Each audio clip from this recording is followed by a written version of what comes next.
Hello friends, welcome to Squaird Plans, where creative planning and organization comes to life. I'm Stephanie, and today I'm going to be showing you how to make list type stickers for your planner, customized to whatever line spacing is in your setup.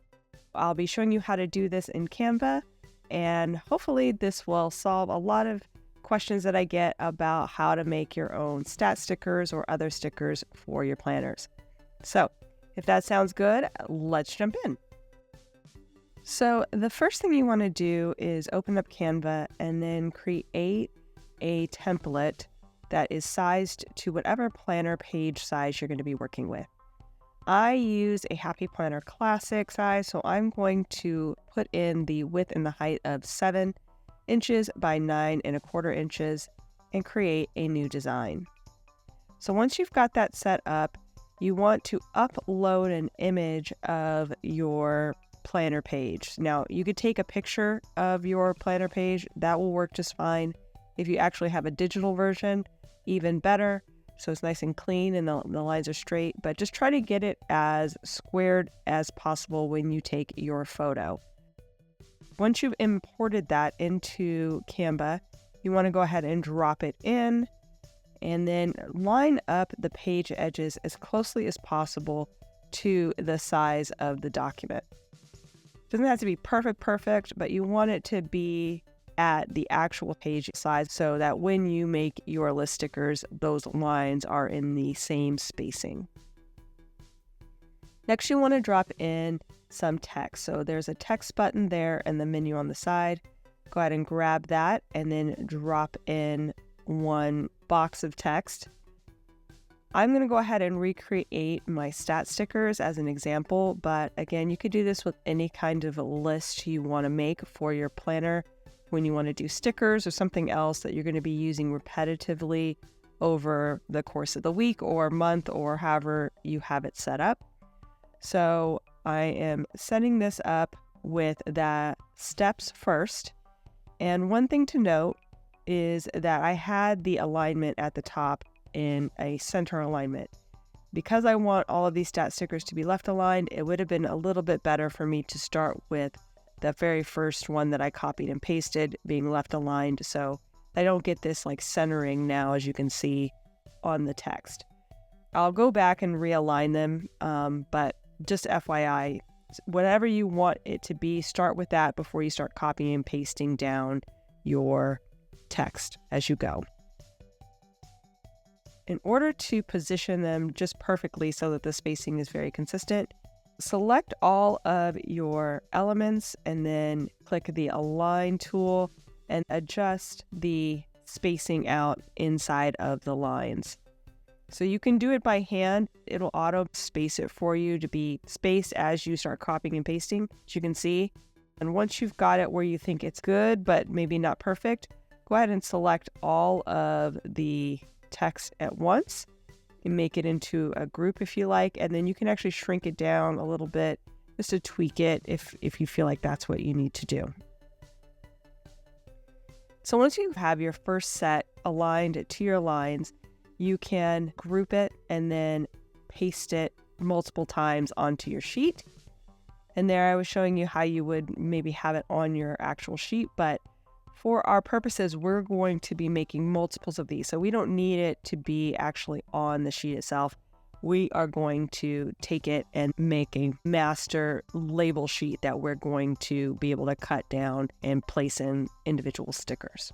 So to do that, you want to go back to the home page and create again a new design with the size page that you're going to be printing on for the labels or stickers. I'm going to use just a basic letter size label sheet that I've gotten off of Amazon. It'll be linked down below if you guys are interested in what I use. I have a laser printer, so that does come into consideration, but I'll also include an inkjet printer option. So all I did was I opened up that new one, and before I left the page, I had copied out one grouping that I had created custom sized. And then once I did that, I grabbed that, I pasted it onto the new sheet, and then made multiple copies in line for the entire sheet. I use a lot of shortcuts, so it's really maybe a little bit hard for you guys to see what I'm doing, but I like to do Command C for copy, Command V for paste on a Mac. I think it's Control Copy C, and then Control V for paste on a PC. So I like to use shortcuts like that. I also like to hold the Alt key to drag out copies from something that's selected. So it may seem like I'm going pretty fast, but it's still just the basics of copying and pasting what you've created and then making multiples of it as best you can. Canva is not my preferred design tool, but you can do a lot of the same things you can do in more advanced things. So it's just a little bit more, I feel, awkward in this program. So like you're seeing me here trying to align things, it's just a little bit more difficult to make selections. But note that when you have that highlighted purple box, that is when something is selected. You'll see an outline, that's something different. So really what you want to be working in is an outlined purple box pretty much all of the time as you're working through.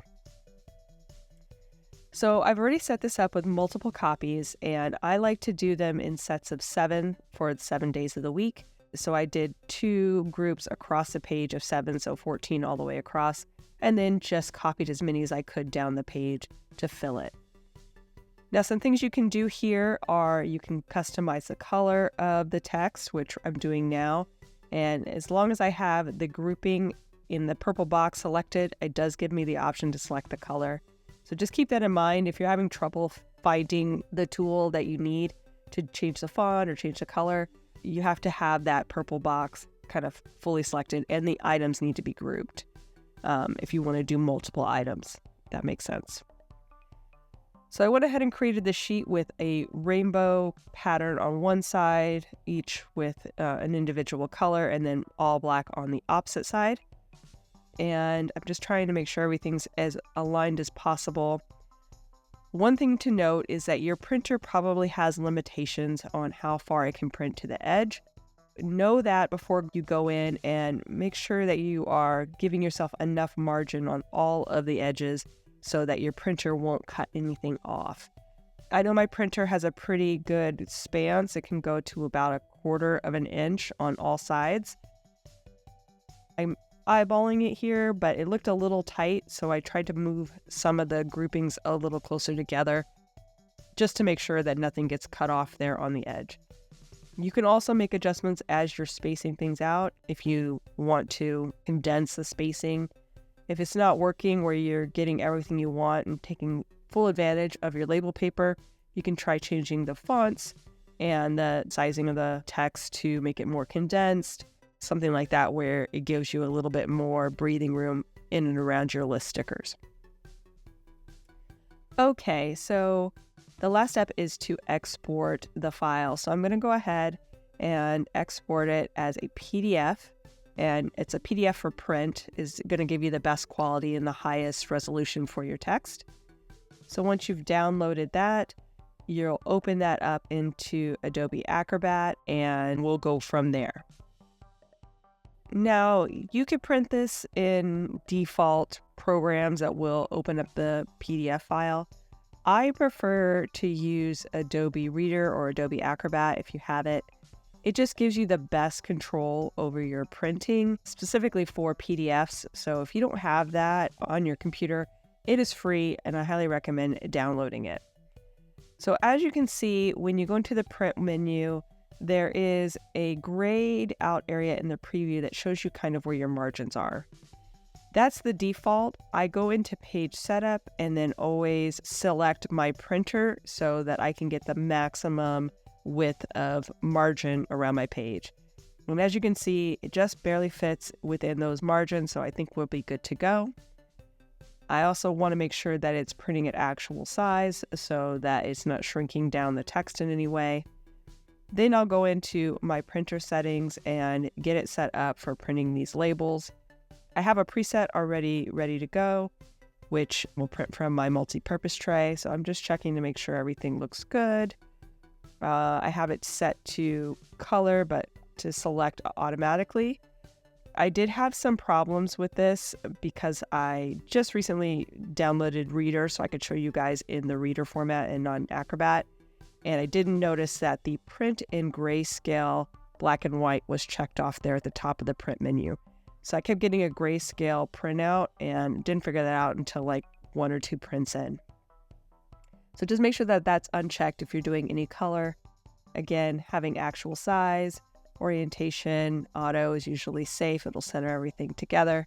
And then, of course, your printer settings set up for your printer. And once that's all set, you'll go ahead and make your print.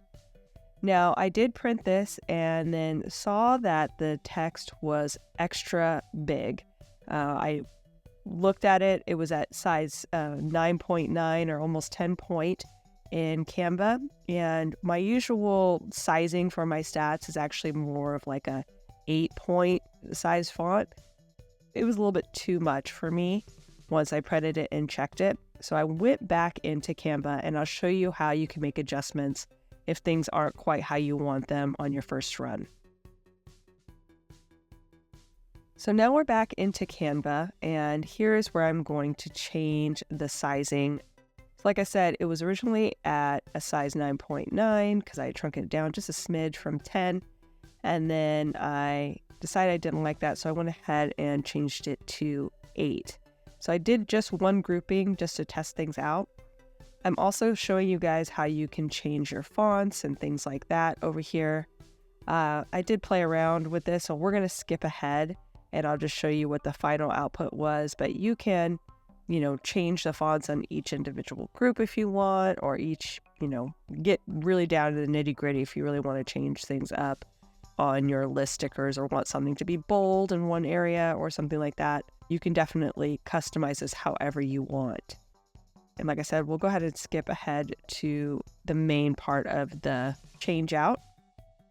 I found that I was having trouble resetting all of the fonts because I had changed one section and not all of them. So I went ahead and reverted that section back to the original Canva sans and then to its original size as well. So now it's all back to the original size, and I'm selecting all of the groupings, changing the fonts to a size 8 all at once, as well as change the font to Garrett. That was the easiest way to do it. It did end up doing it. It just took a minute for the engine to process all the individual text elements to make the change. Then re-export the file. And here is the final result. I went ahead and printed it out. I used this U-Inkit transparent vinyl sticker sheet that I've got on Amazon. That'll be linked down below. Again, I use a laser printer, so I got the type specifically for laser printers, but there will be an inkjet option as well linked down below for you guys. And that's pretty much it. So the next step would be just to cut them down. I like to cut mine into groups of 7. I think I might have mentioned that. So I'll just cut it like basically in half and then into the individual groups of 7, like I said. And here you can see me testing the size that I made from Canva just to make sure it fits in that page. And I don't know if you can tell, but that is basically a perfect fit on the line spacing that I have in my planner. This has just been the easiest way that I've found to do this, using your page template in order to make the spacing right. It's very hard to measure this, so this is the hack that I would do in order to make your own stat stickers or list stickers for your planner page. I hope you guys enjoyed this video. If you did, please give it a thumbs up down below. Also, too, go ahead and leave me a comment if you'd like to get in touch. And think about subscribing to my channel if you haven't already, if you'd like to see more of my videos. Thank you guys so much for watching. I really appreciate it. And we will see you next time. Bye.